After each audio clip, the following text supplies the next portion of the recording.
네, 세월호 참사 진상 규명을 위한 세월호 선체 조사위 설치 및 운영에 관한 특별법이 국회 본회의를 통과하면서 미수습자 수색과 선체 조사의 탄력을 받을 것으로 예상이 되고 있습니다. 네, 이 시간 장창도 서울대 조선해양학과 명예교수와 함께 세월호 관련 이야기 나눠보겠습니다. 네, 어서 오세요. 어서 오십시오. 안녕하세요. 자, 말씀드린 대로 이제 세월호 선체조사위원회가 꾸려졌는데요. 이번 조사 과정에서 아직도 명확하게 밝혀지지 않은 세월호 참사 원인이 규명될까 주목이 되고 있는데 선체조사위 먼저 어떤 역할을 하게 되는지 짤막하게 설명을 좀 해주시죠.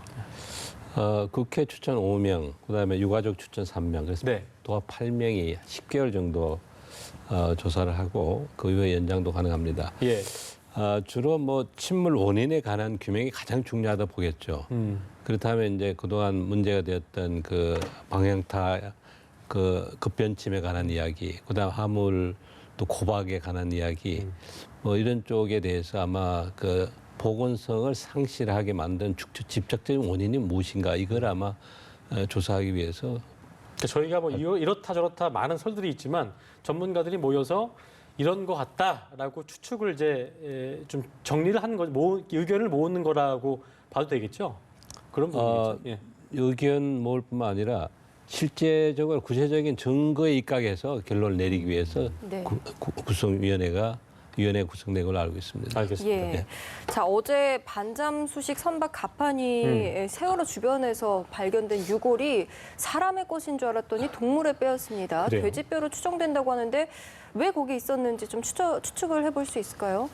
저희들도 가슴을 쓸어내렸습니다. 예. 근데 뭐 동물뼈, 돼지뼈라는 이야기가 나와서 교수님은 맨 처음에 어떤 거라고 생각하셨어요? 동물뼈라고 해서 어떤 추측하셨어요?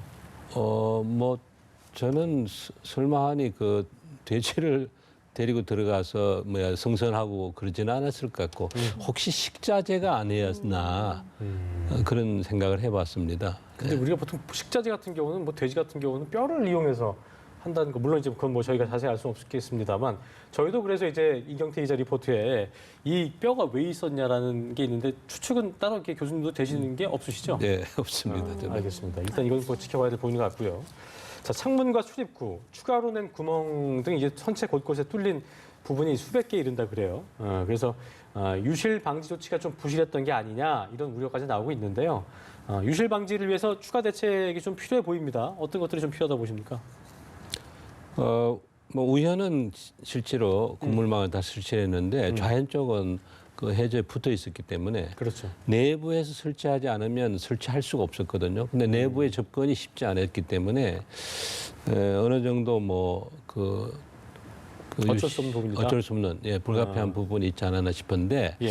단지 이제 일단 그 들어 올릴 때 그때 그 해수가 배출이 되면서 그때가 가장 유실 가능성이 높습니다. 여러 가지 현창 올릴 때.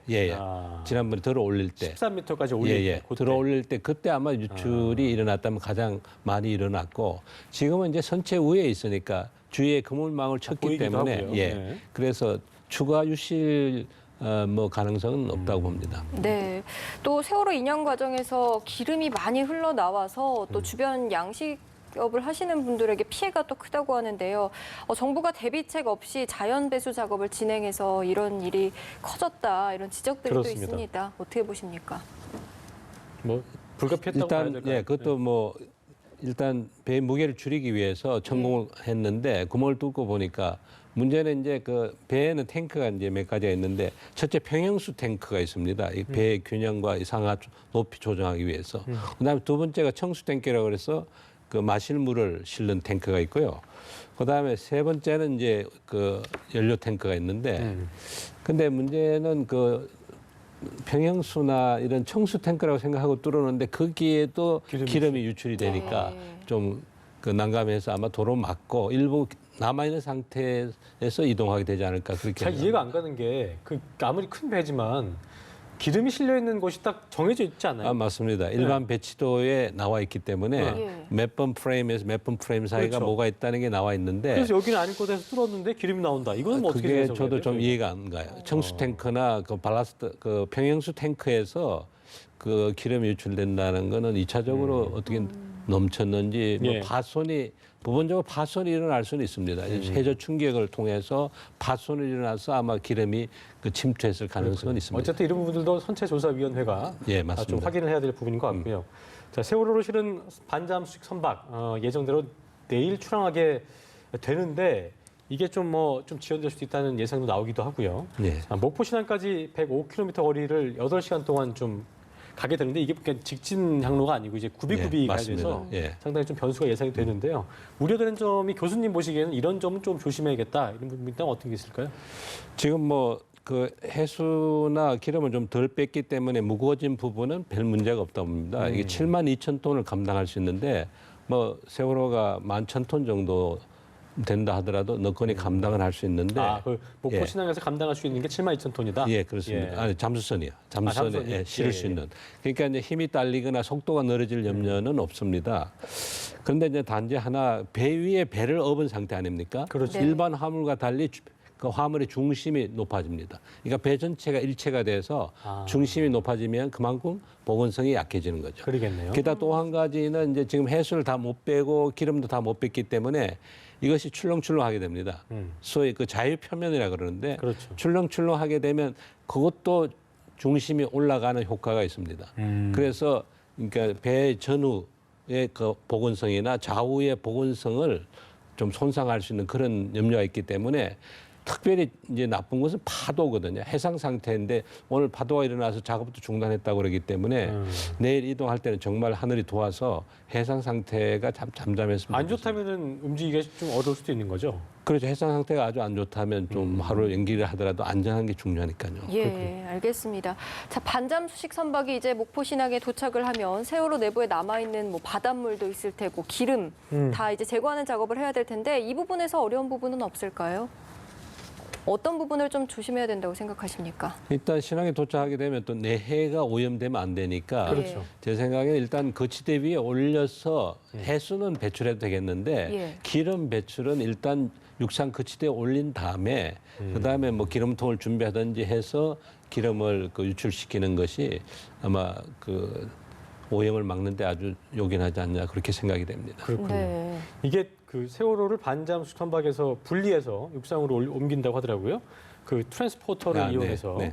근데 이제 이런 작업을 제가 그때 전문가한테 여쭤봤더니 이만한 크기를 이렇게 올려본 적은 없다고 하더라고요. 전례가 없기 때문에 맞습니다. 또 어떤 변수가 있을지도 저희가 예상할 수 없는 상황이어서 교수님 뭐이 작업이 어떻게 좀 이루어지는지 간단히 좀 설명해 주시고 어떤 점이 좀 우려가 된다는 것까지 좀 정리를 해 주시죠. 네. 그러니까 지금 6축 트레일러니까 한 축에 4개씩인가요? 밖에. 그래서 이거를 76대를 이렇게 그 맨열로 넣어서 연결을 해가지고 이제 그 11,000톤이나 되는 배를 실어야 되는데 이제 그 문제는 배 안에 그 중량 분포 상태를 모릅니다. 어떤 부분은 굉장히 압력이 높고 이게 하중이 딱 높고 정확하게 스퀘어 같은 모양도 아니고 예, 예. 또 닿는 육지 예, 안에 닿는 있는 부분도 화물 다르잖아요. 상태에 따라 다 다르기 때문에 예, 그래서 첫째 가장 중요한 건 트랜스포터의 하중을 균등하게 배분하기 위해서 그렇죠. 노력을 해야 되는 부분이 있고 그다음에 또 한 가지는 이제 부두에 나올 때 이게 그 조수 간만의 차이 때문에 이게 시시각각으로 변하거든요. 평형 맞는 것도 예, 좀 예. 어렵겠고요. 그래서 이 단차가 없도록 맞추는 것.